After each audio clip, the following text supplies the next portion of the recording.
what's up, Hobby Maniacs? Rob Bear here today with a look at the new Stormcast Eternal Paladin models.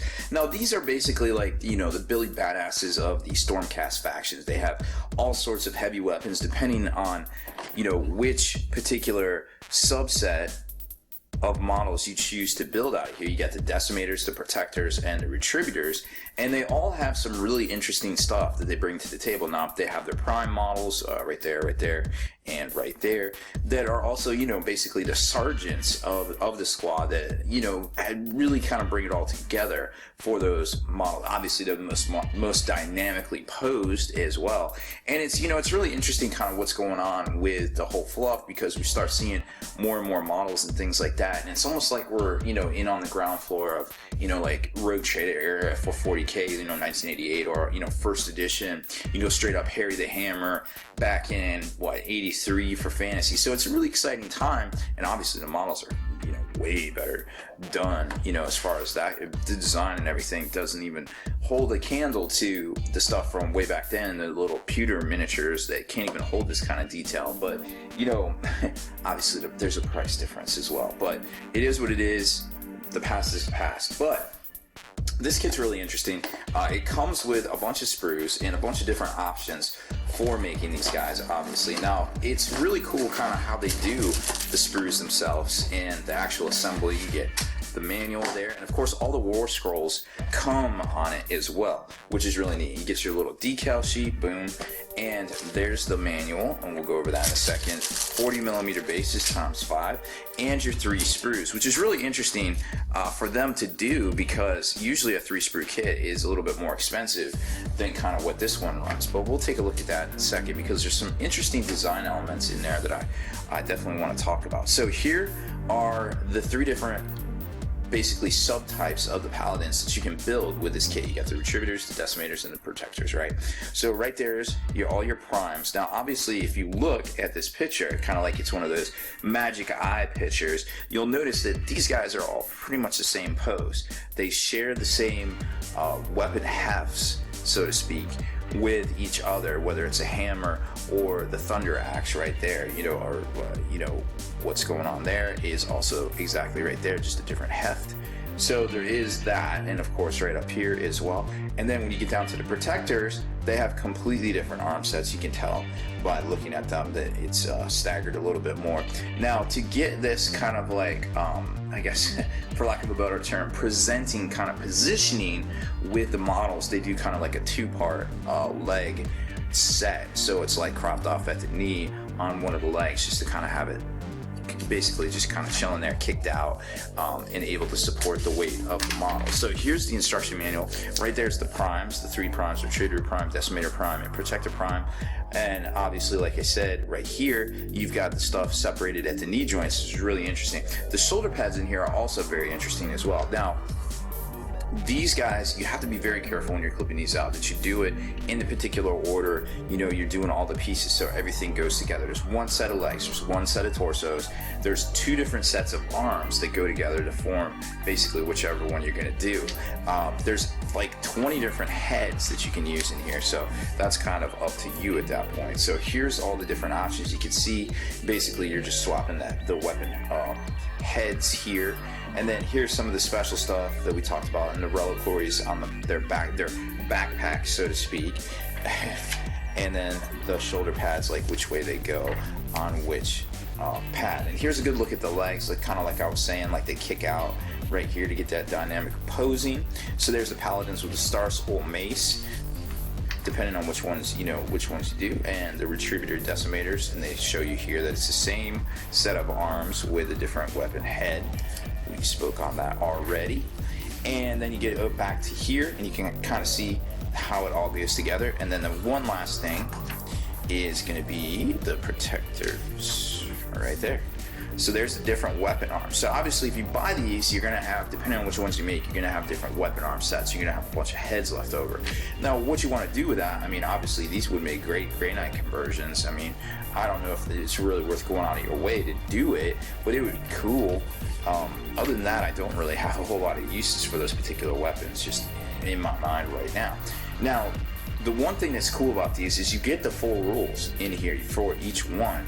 And that's what's kind of neat about the Age of Sigmar is they come with the rules on the instruction manuals in the box. So you technically don't have to buy anything else. So it's really interesting that Games Workshop's doing that, and obviously everybody out there's, you know, talked about it a lot. It's like, hey, what's Games Workshop doing? Some people know, some people don't know. Obviously Games Workshop knows, but I feel like, you know, early indications are that retailers are saying that it's selling well, which is great. Obviously the models are fantastically designed.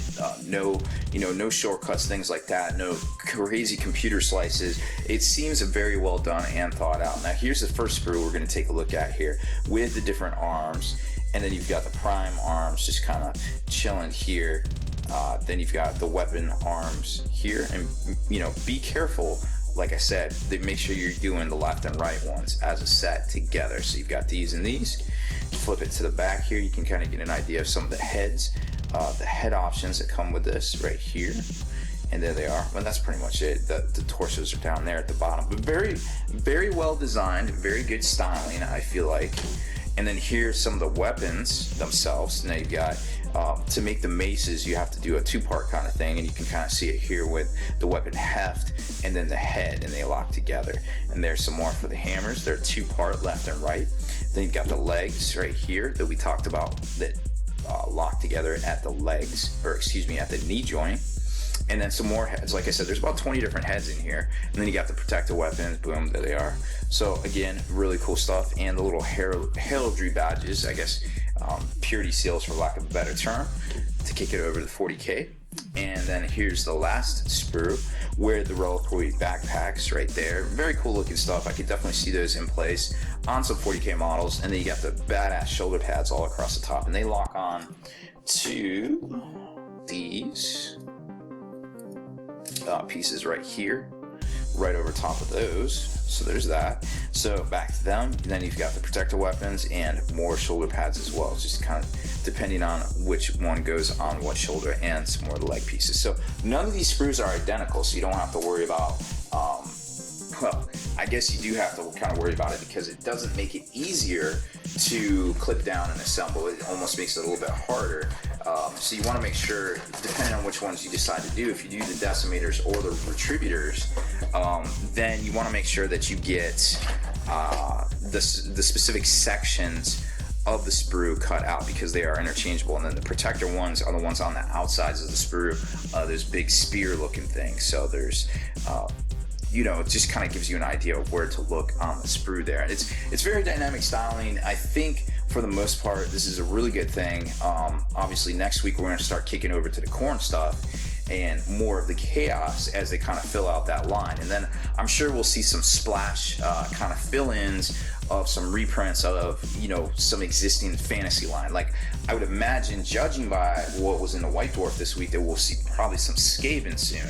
We saw the Wood Elves, which I guess are the Savannah now, come out in the past couple of weeks. And then so I think, judging by what they put in the White Dwarf, because obviously they tie it in, we will see some Skaven here in the near future, obviously to go along with the corn and the chaos and kind of the whole like evil stuff. So on the horizon, we are hearing that there will be some crazy Tzeentch, Demon King kind of stuff. 9 being September is the number of Tzeentch. 8 being corn is the number of August on the calendar as well. So I don't think it's a coincidence that these are the rumors, and they are or have lined up in the case of the corn release.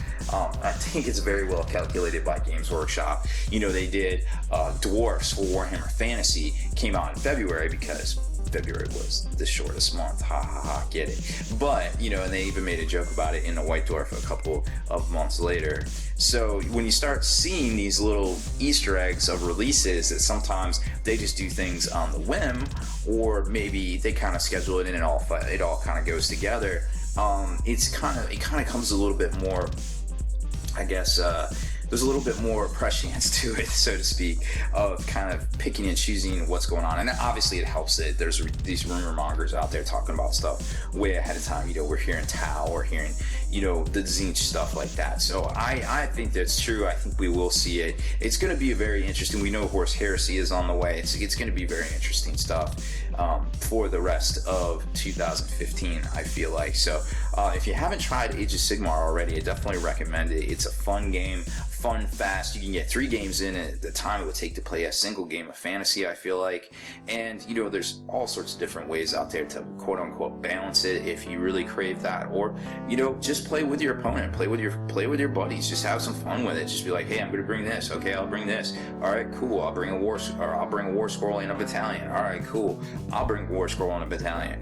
Whatever. Just keep it real. Like, don't whack it out. It's crazy. It's a funsy game. Let's just have some funsy with it, right? So that's about it for this one, guys. Thanks for hanging in there with me.